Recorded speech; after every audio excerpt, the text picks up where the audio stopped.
International MMA channel. And what the hell are we going to talk about? Well, I'm going to tell you. We're going to talk about FX or UFC on FX this Saturday. We're going to break down the whole entire main card.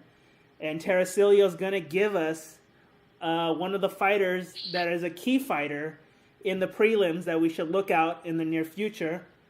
I'm one of the people on this panel of International representing USA, California, and Hanford. I'm Hector G. Gomez. Everybody else, introduce yourselves. What's up, guys? I'm Tercilio from Brazil. Hi, guys. I'm Ben Capocci from the UK. And not a great fight, but a good fight. And it's been a while. You guys have heard us in other places, syndications. But, you know, we're more of a kickback, relaxed kind of attitude, and this is the way the show's going to roll.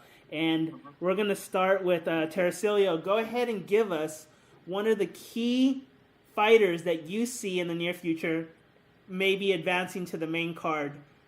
Go ahead and introduce his name, his weight class, and why you think this fighter might actually go up in the rankings and eventually people might get to know this guy's name in the future. Well, he just needs some more fights to start getting like the experience and the credit that he deserves. But a lot of guys in Brazil like him because of his personality. At the Ultimate Fighter Team Vitor versus Team Vanderlei, it was the first Ultimate Fighter. His name is Francisco Trinaldo, most known as Massaranduba. He's one of those guys, like from the countryside, that he's really reckless about everything. So his personality is really one of a kind, and he has a 12-2 record, and a lot of people don't know, but they only knew it after. But during the Ultimate Fighter, since it was a middleweight Ultimate Fighter, he is a lightweight. So he just did the Ultimate Fighter because he saw an opportunity, and he seized the opportunity. So and then he fought in the finals, and he knocked out. He still fought at middleweight in the finals, and he knocked out Delson Heleno in the first round. And then he went to fight Gleison Tibau at lightweight, his first fight at lightweight, and lost by decision. And then he fought C.J. Keith on the last UFC on FX Belfort versus Bisping in January, and beat him by rear naked choke in the second round. So now he's fighting in this card. He's fighting Mike Rio. That he has 9 wins with 1 loss. I I guess you can call it 91 to 95% of his wins are by finishes. He only has one decision win, 4 knockouts and 4 submission, and this is one of my picks for fight of the night. I don't know if it's gonna be the fight of the night, but definitely a real fun one because I really like Masaranduba's style of fighting and his personality. So keep an eye on him. He can be on the next main cards in the near future. Awesome. There you go. Was he like a bad boy on the Ultimate Fighter, or was it just his more recklessness in the cage? No, yeah, not like a bad boy in the sense of a bully. He was like one of those guys that he doesn't take like any bullshit from anyone. You know, like for example, there was one time. I mean, he doesn't like to play a lot. You know, his style of speaking also. I don't know. It's just seeing him, you can see it. But there was one time that something was. I don't know if it was a shirt or a cap or something. Something was missing from someone's bag, and then they wanted to look in his bag because since he was like one of those guys from the countryside, one of the more poor guys of the show, they were thinking that he stole it. And then he said, you know what, you can look at my bag, but the way that he says it, you know, like with the countryside accent, really funny. He's like, you guys can, and then he did like a video tip. You know, you guys can look at my bag, but if you guys don't find anything, I'm gonna beat the living shit out of each and every one of you. You know, and it's really funny the way that he says it because it looks like he's joking, but he's not at all. He's really serious. So he's really serious, but every time that he speaks, it looks like he's joking. So a lot of the guys even laugh when he's talking, but he is for real. He's not a joker at all. So it's one of those one-of-a-kind personalities that comes every once in a while, you know? Nice. I look forward to that fight. Yeah, I'm going to keep my eye on this fighter and see if Tercilio's prediction and flourish come for reality on this one. Why am I talking like this? I should be more relaxed. This whole Francisco is going to be someone we're going to look out for. We're going to give you a little bit... so you're going to go against him and Mike Rio. What do you see Francisco doing on this one, and how do you see it winning? I don't know. I mean, he has 5 knockouts and 4 submission wins and 3 decisions. So he's like an all-around fighter, you know. But and so is Mike Rio. So I expect it to go to decision.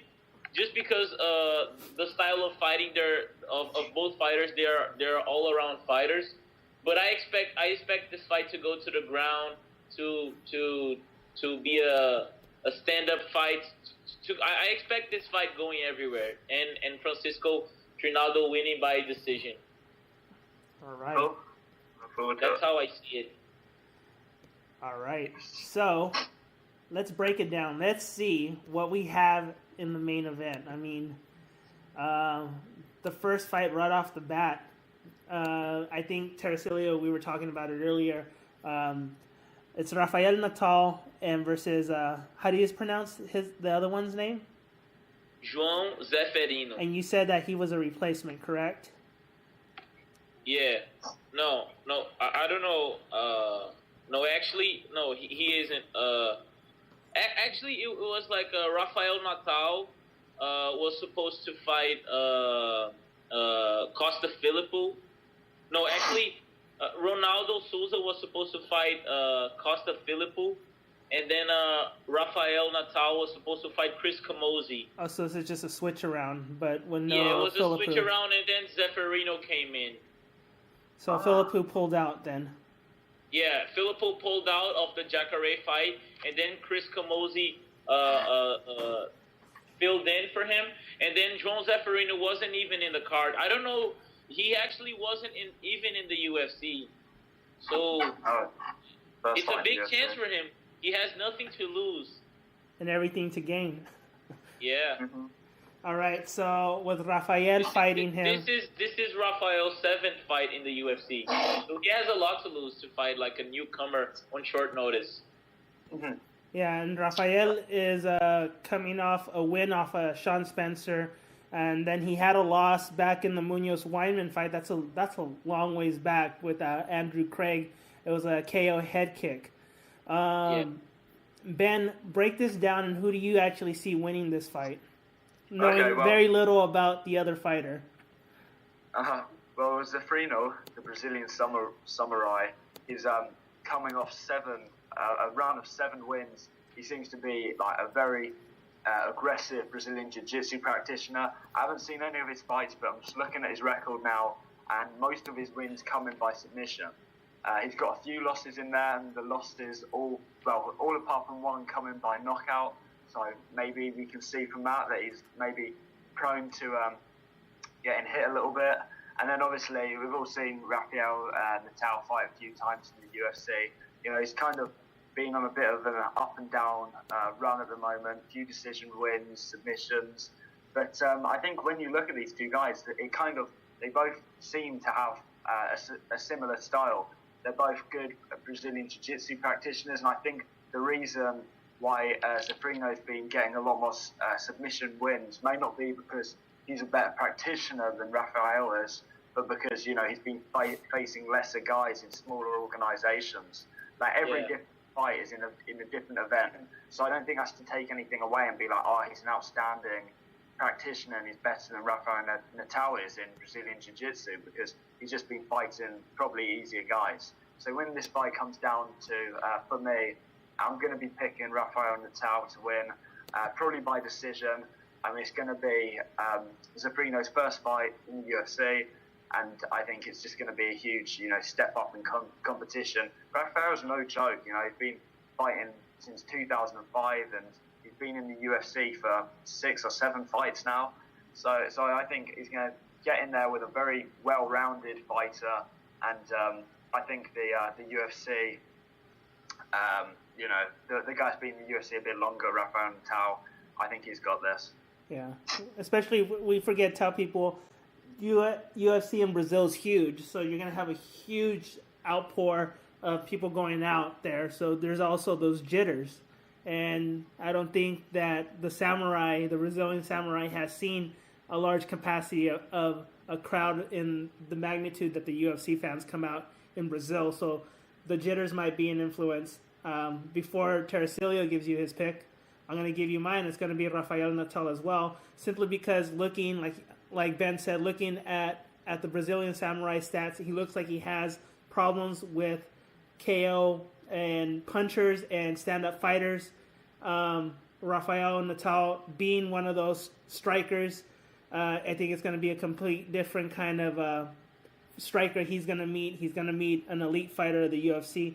When I say an elite fighter from the UFC, it has nothing to take away from other organizations, but if you're in the UFC, you're in there for a reason, and it's because you're the best of the best in those circuits, and they invite you, and you have a limited invitation. Make sure you don't lose that many because you can be cut out, and then you have to reprove yourself and come back in again. So Rafael Natal has a lot to lose, but looking at the stats of the Brazilian Samurai has issues with strikers, so I'm going to go Rafael Natal. Yeah, I'm picking Rafael Natal also, but if you look at the Brazilian Samurai's record, that's a pretty funny nickname, by the way. So is there samurais in Brazil? No. So I don't know who where he's taking that from. That's only in Japan. You're legit I when your think. nickname's the Brazilian Samurai. You know? Yeah. Yeah, the only Brazilian samurai, You're not to be fucked with. the only one that should have that kind of name. Oh wait, no, he's Chinese, huh? Half Chinese, half Brazilian. That's Lyoto Machida, huh? Yeah. See, then there's no real samurai there. No, actually Japanese. Oh, is he Japanese? Yeah. Well, there you go. Lyoto Machida should have been the Brazilian samurai. It shouldn't be this guy. Yeah, he's called like the Karate Kid. He was supposed to be like the Brazilian Karate Kid. Like whatever. So he's won 12 of his last 13 fights. João Zeferino. But at the same time, if you look at Rafael Natal's record, before he got into the UFC, he had a 12-2 record, So and then when he got to the UFC, he lost the 2 fights and had a draw, and won the other fights. So it doesn't take anything away from him. It just shows you exactly what Ben said, that when you're fighting top level competition, it's not easy to keep that winning streak. But when you're fighting, you can see with a lot of fighters when they get out of the UFC. Tim Sylvia himself, when he got out of the UFC, I mean, he was like on a 5-fight winning streak, and then when he fought like even a boxer, I don't remember the name of the boxer, he got knocked out in like 18 seconds. It just goes to show that he doesn't belong in the UFC anymore. Like you see it with what's the name of that guy that used to train with Tito Ortiz? That he used to be the heavyweight champion. Let me see. Rico Rodriguez. Oh yeah. I mean, there was before he lost to Gilbert Teixeira recently. Before that fight, he actually lost 2 before that fight. But before he fought Petrozelli, that was kind of the top level competition that he fought. I mean, he was like on a 12 fight winning streak, and then when he started fighting top level competition to see if he could get back in the UFC, it wasn't even close, So I'm picking Rafael Natal just because of his experience overall on this fight. But I mean, not to take anything away from João, I think it would be a good fight. But Rico Rodriguez too had demons that he was dealing with himself. I mean, here in the States, he was on a VH1 show called Celebrity Rehab. Yeah, I saw it. And so he was oxycodones and alcohol and heroin and everything else. So he was fighting a lot of demons, and unfortunately, I think that chasing that dragon kind of ended up causing basically the demise of his MMA career. Yeah. Okay. Then he was a woman beater. You could tell. Is that proven, or do you think he just looks like a woman beater? No, when you saw the fight, he would threaten his girlfriend, and you could kind of see that fear in her eye. Oh, so you could tell that I don't think he's kind of an arsehole. Yeah, I think the drugs have kind of. It's a bad mixture of the drugs and the fame, because he has a fame probably in the underground MMA world that people still remember him in, and he kind of lives off of that and alcohol and drugs. So he's kind of in his own self-universe and self-loathing universe, where everything revolves around him and how great he was at one time. So it's unfortunate. All right, so enough about Rico Rodriguez because he's not fighting. Rafael Dos Anjos versus Evan Dunham. And this is where they kind of do the whole America versus Brazil bouncing back and forth. And this is the first one. Let me see. Ben, you want to break this one down? Or give me your pick? Yeah, well, Rafael Dos Anjos, his wrestling is looking amazing. His last fight against Mark Bolshek, you saw an absolute wrestling clinic. And, for the Brazilian guys, I remember in that fight, the commentary from Joe Rogan when he was saying, the Brazilian guys usually don't have as good wrestling as the American guys because they don't wrestle through high school that. But Dos Anjos' wrestling was just really high quality. But yes, really high quality, and having that wrestling game going with his stand-up striking that's looking better every fight since the Anthony Ninja fight, where in the stand-up he was actually sort of beating up Ninja Kawani, who's an amazing Muay Thai practitioner. So I'm really looking forward to this fight. Evan Dunham's got very good submission game, but he likes to stand up for some reason. I don't really know why, but he tries to stand. And I just think Rafael beats him in, all parts of the game. Rafael's striking is just always improving.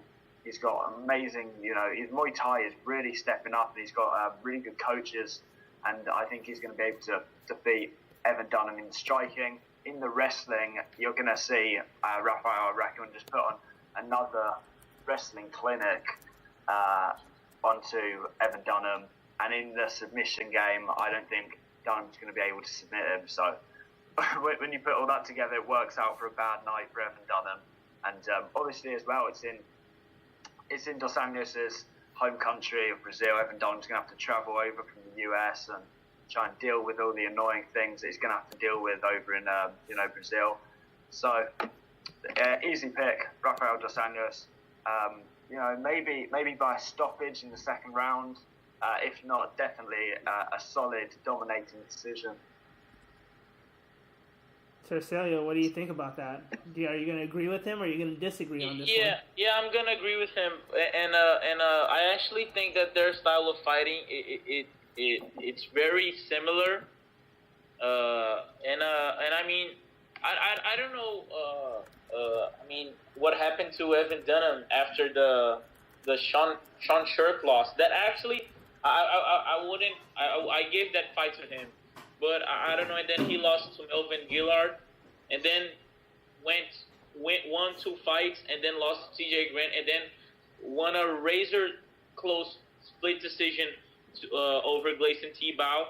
But if you look at Rafael Dos Anjos coming off 3 straight victories against top-level guys, really top-level guys, so I'm picking Rafael Dos Anjos all the way in this one.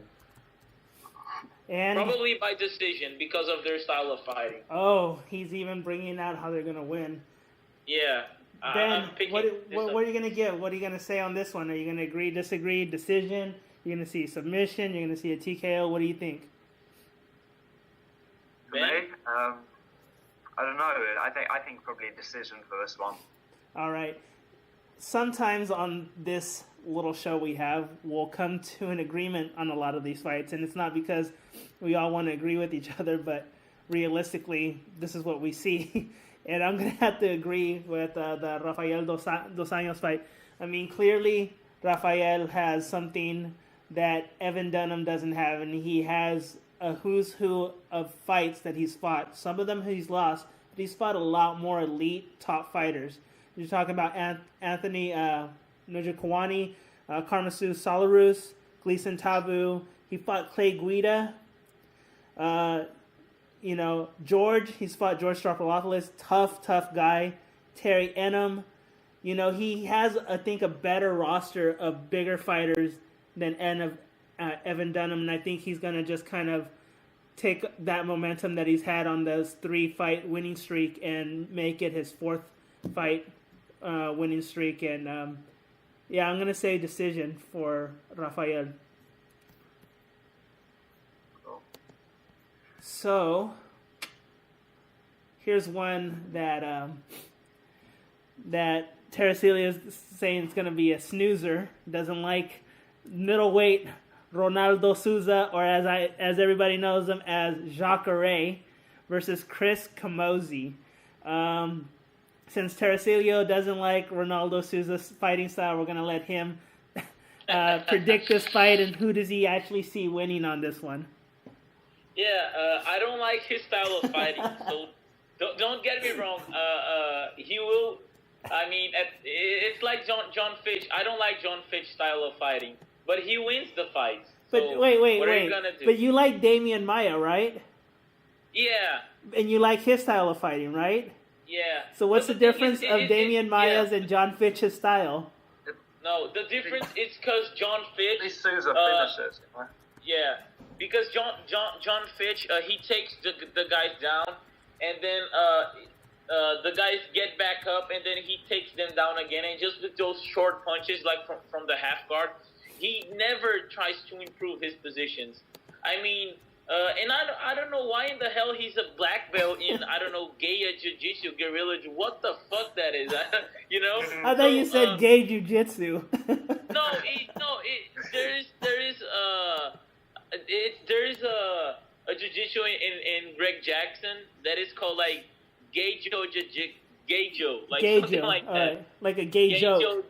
Yeah, I don't know, but he is a guerrilla jiu-jitsu. You know, I mean, one of those crazy adaptations that obviously they don't work, because when you saw him fighting against Damian Maia, he looked like a white belt, you know. So the difference between him and Damian Maia, that Damian Maia, he takes you down. I mean he took I don't know how that was. He took Chael Sonnen down like with the triangle already. You know, I don't know how he does it. His jiu-jitsu is so outstanding that it's hard to explain it, you know. But the thing is, the difference basically is that Damian Maia always looks for the finishes and to improve his positions. And I think that Ronaldo is the same thing. But I mean, what I don't like about Ronaldo is that you know his style of fighting is like those fighters that they have the same game plan. They will hit, they will stand up, they will jab, and then they will throw an overhand, and then when they're throwing their overhand, they're already going for the takedown. You know, it's like the same thing, like jab, right, and then takedown, jab, right, takedown. It's the same thing, you know. The same thing. Yeah. And I mean, he obviously is a finisher on the ground, but what I don't like about him is that, because you have a lot of jiu-jitsu, a lot of great jiu-jitsu fighters. I mean, if you look at Anderson Silva, he started teaching in Chute Box. He started teaching jiu-jitsu there. That's how he got in the gym. If you look at Jose Aldo, he started doing jiu-jitsu. If you look at Junior Dos Santos, he started doing jiu-jitsu. So, and look at their style. And I mean, you know, you look at Vanderlei Silva, he is a black belt in jiu-jitsu. So, and if the fight goes to the ground, he goes to the ground. But it's not that style of fighting. They always will have something different to come up with, you know. But don't get me wrong. I'm picking Ronaldo Souza all the way in this fight. I mean, I mean, you can see that Chris Camozzi is on a 3-fight winning streak, but I don't think he's even near at Ronaldo Souza's level. I don't think he's even near. I mean, not even close. So I'm thinking Ronaldo Souza all the way, and probably I'm gonna go with a first round or second round submission win by Ronaldo Souza. Mm-hmm. Yeah, I'm with you 100% there, Tercilio. I mean, the thing with Ronaldo Souza is what changes what. Why change what works? You know, like you're saying, he does the same thing over and over again, but it works. He wins fights and he's outstanding at it. So he doesn't really need to change that. I mean, he's won multiple gold medals in various jiu-jitsu and wrestling, you know, tournaments and competitions and things. And he's an absolute beast at submission grappling. So I don't think he's going to feel any need to try and prove himself or try and stand with Chris Camozzi. You know, Chris Camozzi's well-rounded, but he's not like amazing at anything. He's not an amazing striker, an amazing wrestler, ground game guy. So I think Ronaldo Souza is going to walk through Chris Camozzi. Kind of a shame, because Chris Camozzi's been getting a nice run going, and I quite like him as a fighter. He comes to fight and he fights his heart out. But I think he's completely going to be outmatched with the submission grappling skills of Jafare. Yeah, in his original fight from Chris Camozzi against Rafael Natal, he could even get the win over Rafael Natal. I wouldn't. Yeah. I mean, I wouldn't pick Rafael. I would pick Rafael Natal still over him, but it wouldn't be like I wouldn't pick him as a huge favorite. As a slight favorite, I would pick him. So he could be winning 4 fights in a row if he probably had fought Rafael Natal. But he had the balls to step up and fight Ronaldo Souza. Not everyone would do that. I mean, most of the fighters would say, "Oh no, I'm gonna fight Rafael Natal, which is a way easier fight for me that I probably will get the victory." But I will fight this guy. I will step up and do this. So he was a very courageous man. And I mean, I give him a lot of credit for that. You got to respect. It's almost like you're sending him. Steps up. It's almost like you're sending him to a death sentence. I give respect to that guy for doing it. I give respect to him. He's a good fighter, but Ronaldo's gonna fuck him. Yeah, he's like You know, they call him the crocodile, and the only thing he doesn't do, unlike the crocodile, is the death roll. But everything else, pretty much, you're pretty much screwed. Once Jacare is that kind of person. Once you're in the cage with him, that is a murky swamp, and you're just waiting for the attack. You don't know when it's going to happen, but he's going to attack you from the ground up, take you down, and just try to submit you. He's only had one KO. Or one fight that he KO'd somebody. Everything else has been submissions. And Ronaldo Souza, I like him. I like his style of fighting. Some people might say it's boring. It's cool. It's all good. But yeah, I feel sorry for Chris Camozzi. Like you said, I give him kudos. The guy's got some big cojones to sign up to fight Ronaldo, and who knows? But Ronaldo's been up with the elite fighters of Strikeforce for a long time. And that's the whole thing, too, with us. If you haven't noticed, and it's kind of early to even say it, next month will be June, so it'll be 6 months, so it'll be half a year. But I am already calling it the year of the Strikeforce. It's not the year of the rat, the dragon, or whatever Chinese one it is. It's the year of the Strikeforce fighter. You're going to start seeing these guys emerge to finally the plateau where they needed to be a long time ago. And we have things like with Benson Henderson versus Gilbert Melendez. That fight, as we're talking MMA, I gave that to Gilbert Melendez. I don't know how you guys felt about that, but with this one, I'm giving it to Ronaldo Souza. I agree. I'm gonna go out on a limb and go second round submission. You guys are going first round. Yeah. Late first. There we go. I'm picking late first or early second. All right. So we've agreed. Rafael Natal. We've agreed. I think in every fight we'd agreed until now. All of them have been agreed on. Yeah, And for the people that are listening to this show for the first time, if you guys didn't listen to our previous versions on another website that we used to do, we actually disagree on a lot of ones, and we actually get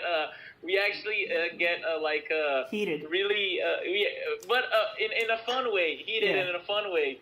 But don't get us wrong. Yeah. We get heated, but we don't get heated to the point where Ben's like, well, I'm gonna go to this Hanford, California, and find this Hector and stab him. Got my plane booked, going over there, man. Yeah, he's not sending me pictures of him flipping me off and tagging me on the pictures or anything like that. We just doing the Nick Diaz. We just might have there's no Nick Diaz personas here, but this one we might have a disagreement because I'm not sure yet. Vitor Belfort and Luke Rockhold middleweight fight. I'm just saying, I like Ronaldo Souza, but I don't see you getting fight of the night. I'm going to give the fight of the night to already Vitor Belfort and Luke Rockhold. Ben, give me who you think's going to come out the victor on this fight. Ooh, okay. So, I'm just going to come straight out with it. I think Luke Rockhold's going to have this. Coming into the UFC, it's going to be his first fight. So, you've always got to respect the little bit of octagon jitters, but I don't think it's going to affect him. Luke Rockhold's been fighting in the very upper echelon, that's a good word, of Strikeforce for a while now. Was Strikeforce champion, and he's just an outstanding wrestler. Really athletic guy with, top-class jiu-jitsu. He may not be a black belt, but his jiu-jitsu is not to be messed with. And his wrestling is just so athletic and so fast. And along with that, his striking is also very crisp and, very technical. So I think he's going to come into that fight, stand up for a little bit with Vitor, not get knocked out, get Vitor into, a bit of a false sense of security, and then just start caning in those takedowns. And I think when he does that, Vitor's going to be, stuck. Yeah, he can, throw some things off his back. We saw it with his fight against John Jones. Probably the closest anybody has been to finishing John Jones when he locked in that armbar. But I think Luke Rockhold's going to take him down, advance, to out of Vitor's guard. And it's just going to be a long night for Belfort. But on the stand-up, who knows, if Vitor can land one of those bombs of a hand that he has and rock Luke early, Luke's game plan could be right out the window. So it's whoever strikes first.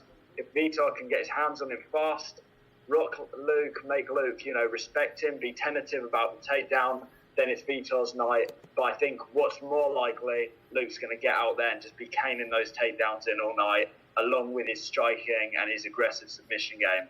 So I'm not sure if you guys disagree or not, but Luke Rockhold for me. Yeah, this one let's get back to the old times. I disagree 100%. Okay.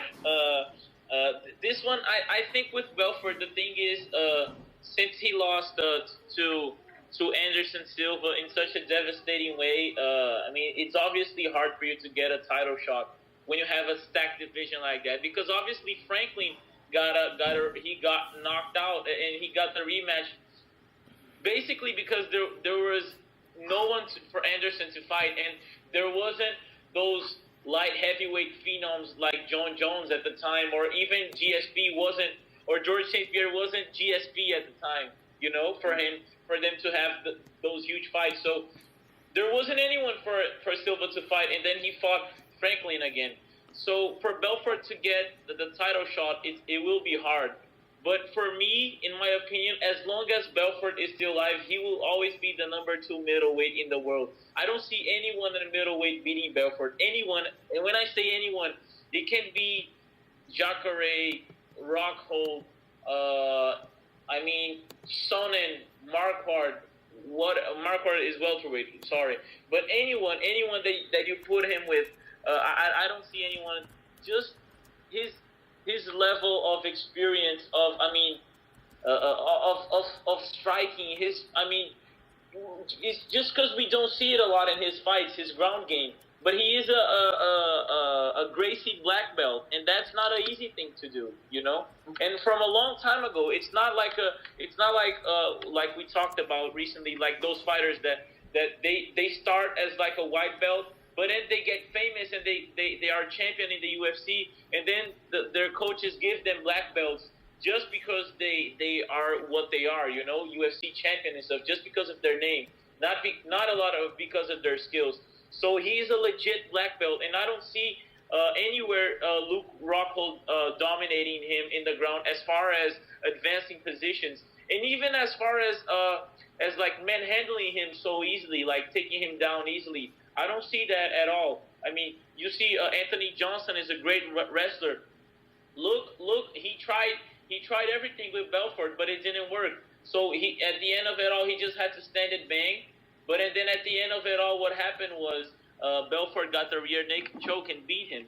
So I'm thinking that I think that Belfort is on another level of all the fighters of the middleweight division. He's really, he just doesn't have what it takes to beat Anderson, in my opinion. But everyone else, he will always be a heavy favorite, in my opinion. So I'm picking him all the way in this fight. But and this fight is also my top pick for fight of the night, no doubt about it. Since Luke Rockhold, the only loss that he has was his second MMA fight, and he didn't lose since 2008. So it's gonna be a hell of a fight. I'm looking forward to it. Okay, before I give my picks, I just want to get something. Let's get something clear on this one. I'm not fighting right now, but have you seen the before and after pictures of Vitor Belfort? And do you agree that testosterone has a lot to do with this body morphism and how it's completely changed? Absolutely. Yeah. Do you think that he's legitimately using the proper dose that he's supposed to be using, or do you think he's doing as much as he can and then peaks low during the time when they're going to test him? No, he has to. He has to do the proper amount, because the UFC nowadays they're not testing the fighters only when they're close to a fight. When the guy is on TRT, like Dana White said, if you are on TRT, you better watch out, because you're gonna be tested every day, basically. Yeah, every week, whatever. Every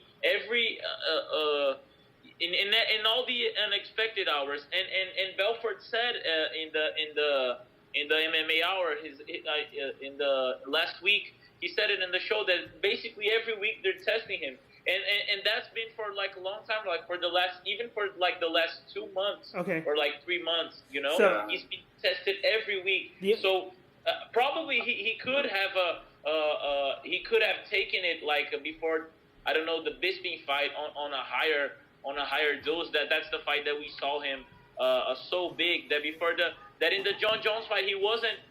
I think in the Bisping fight at 185 he was bigger than the John Jones fight at 205. So I don't know, but I mean, you see it. I mean, we know it, guys.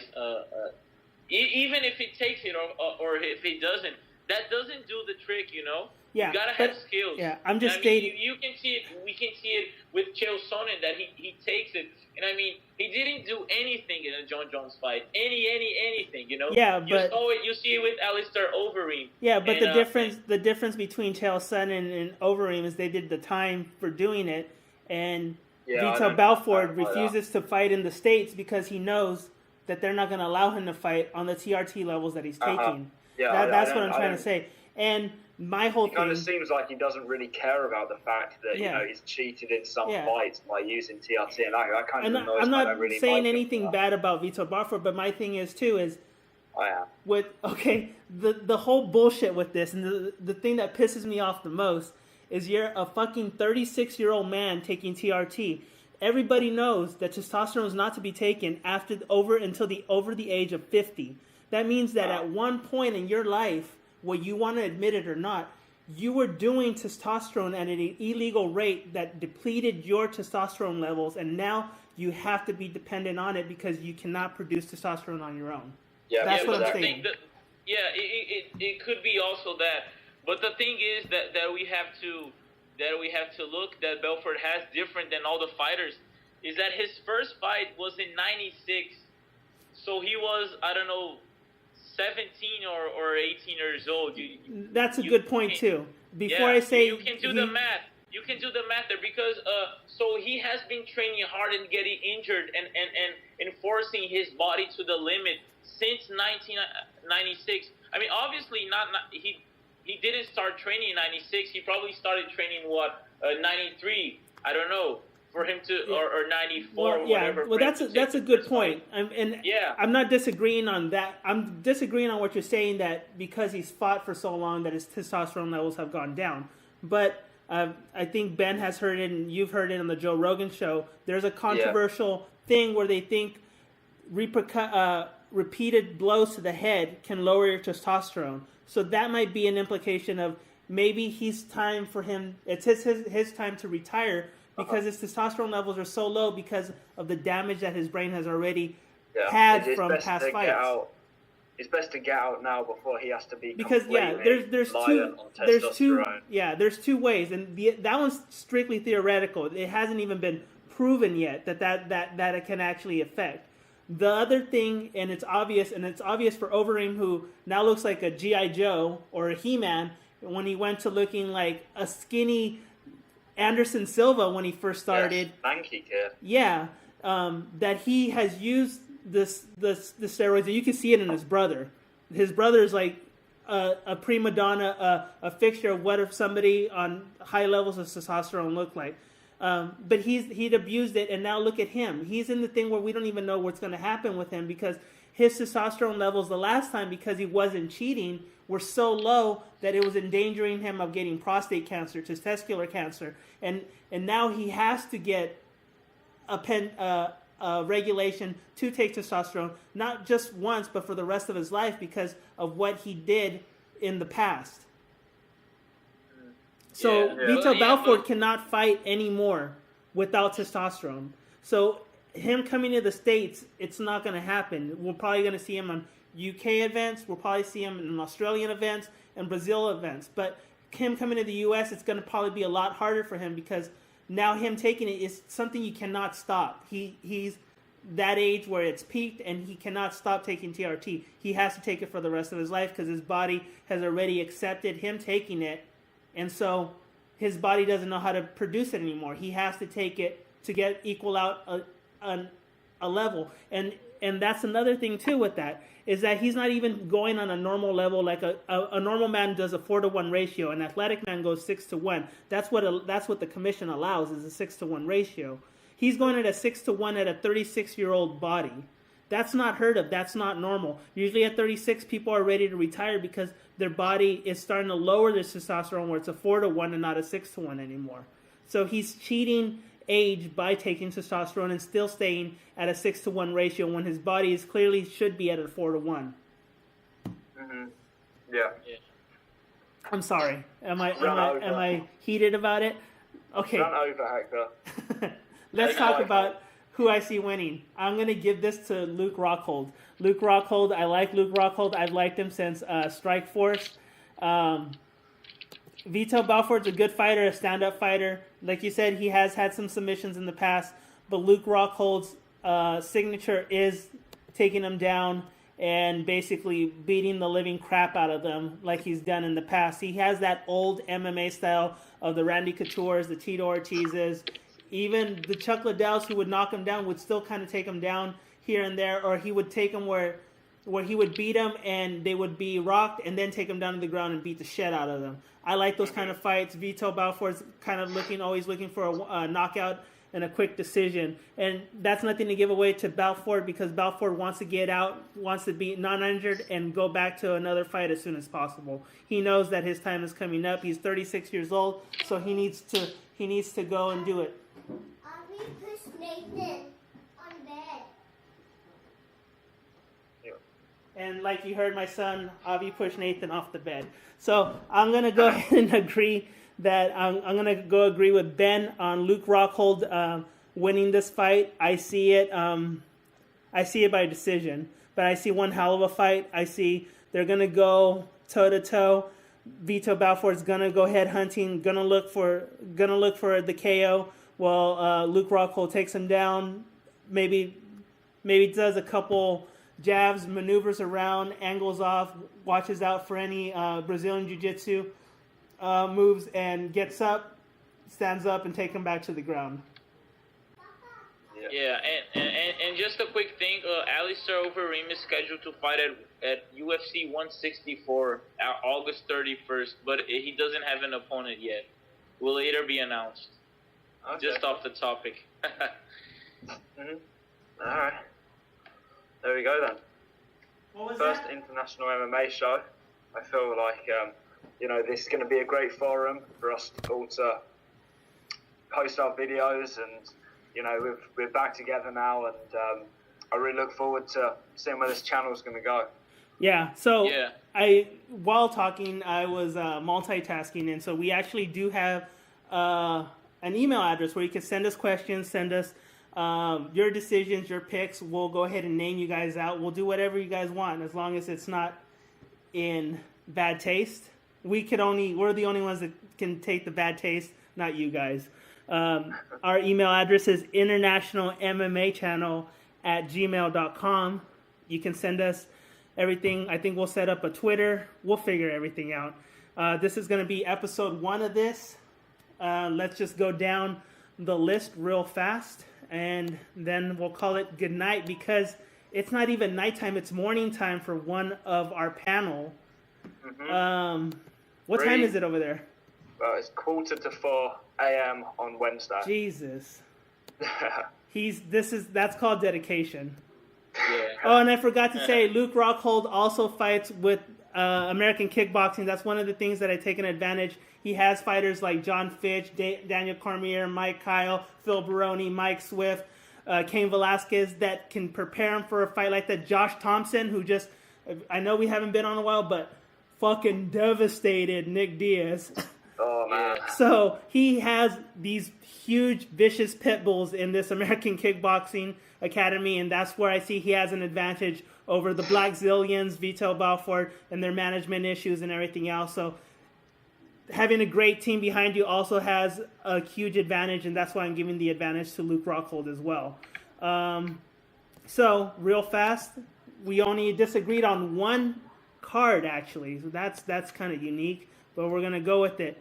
So, on the We gave it to Rafael Natal for the first main card event. We gave it to Rafael Dos Anjos versus Adam Dunham. We're all going for Rafael Dos Anjos. We split the decision on... Oh, no, we all went for Ronaldo Jacare, the Crocodile. Jacare beating Chris Camozzi. We even agreed it's going to be a short fight, first or second round submission. Then we split Vitor Belfort for Tercilio, and me and Ben went for Luke Rockhold on this decision. So that's going to be our show. You can follow me on Hector G. Gomez Jr. at Twitter. You can follow Ben at... Just Ben Capocci on Facebook. There you go. OCCI. And Tercilio, where can they follow you? You have more followers than all of us. I'm kind of envious about that. Yeah, you guys can follow me on Facebook, Tercilio Cruz, or Instagram or Twitter, Tercilio Cruz, everything together. Yeah. Peace out, guys. Follow the shit out of all of us. We love you guys. We'll come back shortly. Those are predictions.